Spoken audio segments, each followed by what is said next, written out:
வானம் நேயர்களுக்கு என் அன்பான வணக்கம். இப்ப சென்னை, திருச்சி, கோவை இந்த 3 மாவட்டங்களையும் இருக்க சட்டமன்ற தொகுதியில யாரெல்லாம் வெற்றி பெறுவாங்க? யாரெல்லாம் வந்து வெற்றிய வந்து இழப்பாங்கன்றத நம்ம பார்க்கலாம்.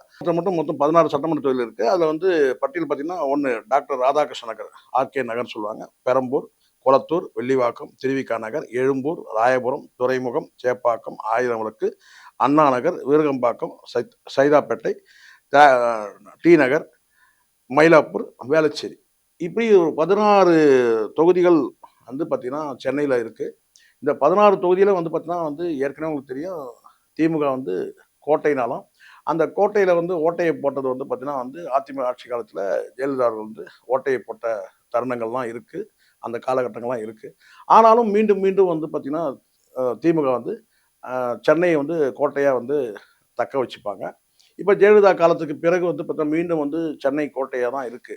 இப்போ அந்த கோட்டையில வந்து பார்த்தீங்கன்னா வந்து இப்போ வந்து அ அதிமுக கடும் போட்டிய சந்திச்சாலும் பார்த்தீங்கன்னா, அந்த கடும் போட்டிக்கு வந்து ஒருவேளை வந்து இப்போ தாவேகா வந்து பார்த்தீங்கன்னா வந்து, அந்த சென்னை வந்து கோட்டைன்ற அந்த அந்த ஸ்தானத்த அந்த அந்த தகுதிய வந்து தகர்க்குமா? அப்படின்ற ஒரு கேள்வி இருக்கு.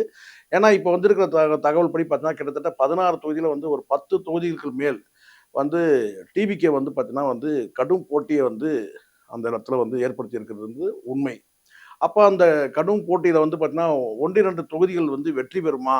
அப்படின்ற ஒரு கேள்வி கூட இருக்கு. காரணம் அதுக்கு காரணம்னா, அ விஜய் வந்து பெரம்பூர் களத்துல இருக்கிறாரு. விஜய் வந்து தோற்று போவாரான்னா, அது உள்ளபடியா ஆரம்ப காலகட்டத்தில பேசப்படுது. நானே கூட சொல்லியிருக்கிறேன். வந்து விஜய் இப்படி ஒரு பிரச்சாரத்த பலவீனமா முன்னெடுத்தாருன்னா, அவரே வெற்றி பெறுறதுன்றது சாத்தியமாகாதுன்னு. ஆனாலும் அதுக்கு பிறகு வந்து விஜயோட அந்த பயணங்கள் எல்லாம் வந்து கிட்டத்தட்ட வந்து அந்த மக்களுக்கு அதாவது பயணங்கள்ன்றத விட சர்ச்சில் போய் வந்து முழங்கால் போட்டு ஒரு நடந்து போனது இதெல்லாம் பார்க்கும்போது அந்த பெரம்பூர் தொகுதியில் பெரும்பாலும் பெரம்பூர் தொகுதியில் உங்களுக்கு 3 வகையான கிறிஸ்தவ மக்கள் அங்கே வாழ்ந்துட்டு இருக்காங்க. ஒருத்தர் கன்வெர்டட் கிறிஸ்டின், இன்னொன்று வந்து பார்த்தீங்கன்னா வந்து இந்த ஆங்கிலோ இண்டியன் சொல்லுவாங்களே அந்த கிறிஸ்டியன்களும் வந்து கிறிஸ்தவ மக்களும் அங்கே இருக்கிறாங்க. அதுக்கு பிறகு வந்து பார்த்தீங்கன்னா பிற சமூகத்தில் சார்ந்தக்கூடிய அதாவது ஒடுக்கப்பட்ட மக்கள் இருக்கக்கூடிய அந்த வந்து சமூகத்தை கடந்து பிற சமூகத்தை சார்ந்தவர்களும் வந்து கிறிஸ்தவர்களா மாறி இருக்காங்க. உதாரணத்துக்கு நாடார்கள், முதலியார்கள் இவங்கெல்லாம் வந்து வந்து கன்வெர்ட் ஆன வந்து கிறிஸ்தவர்களும் அங்க இருக்கிறாங்க.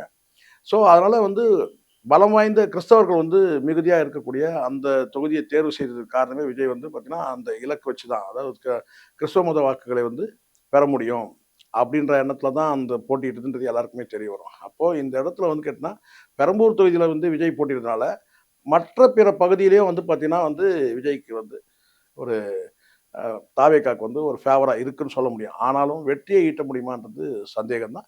ஒரு 8 தொகுதியில வந்து கடும் போட்டியை வந்து நிகழ்த்துவாங்க. அப்போ ஒரு 8 தொகுதியில வந்து பார்த்தீங்கன்னா வந்து அ திமுக வெற்றி பெறும். அந்த 8 தொகுதியில வந்து பார்த்தீங்கன்னா வந்து அதாவது வேட்பாளர் வெற்றி பெற முடியுமான்றது சந்தேகம். ஆனா பெரம்பூர்ல வந்து விஜய் வெற்றி பெறுவாரு. மற்ற தொகுதியில நீங்க பார்த்தீங்கன்னா, கண்டிப்பா வந்து ஒரு ஈக்குவல் டஃப் இருக்கும். அந்த டஃப்ல வந்து பார்த்தீங்கன்னா, ஏடிஎம்கே கூட வெற்றி பெறதுக்கான வாய்ப்பு இருக்கு. ஏன்னா, வாக்குகள் வந்து கிட்டத்தட்ட ஒரு 20% வரைக்கும் வாக்குகள் பிரிப்பார்ன்னும்போது பார்த்தீங்கன்னா, அப்ப அந்த இடத்துல அதிமுக வெற்றி பெறதுக்கான வாய்ப்பும் இருக்கு. அப்போ திமுக வந்து நம்ம டிவிகே வந்து பார்த்தீங்கன்னா, பரவலா வந்து 10 சீட் வர சொல்றாங்களே, 5 சீட் வர சொன்னா, சில அதிசயங்கள் நடந்தால் வந்து இதே சென்னையில கூட பார்த்தீங்கன்னா, கூடுதலா இன்னும் 1, 2 தொகுதிகள் கூட வெற்றி பெறதுக்கான வாய்ப்பு இருக்கு. அது குறிப்பிட்ட ஒரு தொகுதிய நான் சொல்ல விரும்பல. பரவலா வந்து அந்த மாரி ஒரு பார்வை இருக்கு. ஏன்னா சென்னையில தான் வந்து 20% வந்து வாக்குகள வந்து டிவிகே பெறுது. மற்ற இடங்கள்லாம் 13, 10, 8 இந்த சதவீதம் தான் பெறும்போது, சென்னைய பொறுத்தவரைக்கும் 16 தொகுதியில கிட்டத்தட்ட ஒரு 8 தொகுதியில வந்து 20% வாக்குகள வந்து பெறுவாங்கன்னு ஒரு நம்பிக்கை இருக்கு டிவிகே. அப்போ அந்த 20% வாக்குகள் பிரிக்கப்படும்போது, அது அதிமுகவுக்கு ஆதாயமா அமையறதுக்கான வாய்ப்பு இருக்கு. எக்செப்ட் பெரம்பூர். ஆனா மற்ற தொகுதிலாம் வாக்குகள பிரிக்கிற இடத்துல தான் இருக்கிறதா தான் பார்க்க முடியுது. என்ன நடக்குதுன்றத பொறுத்து வந்து பார்ப்போம்.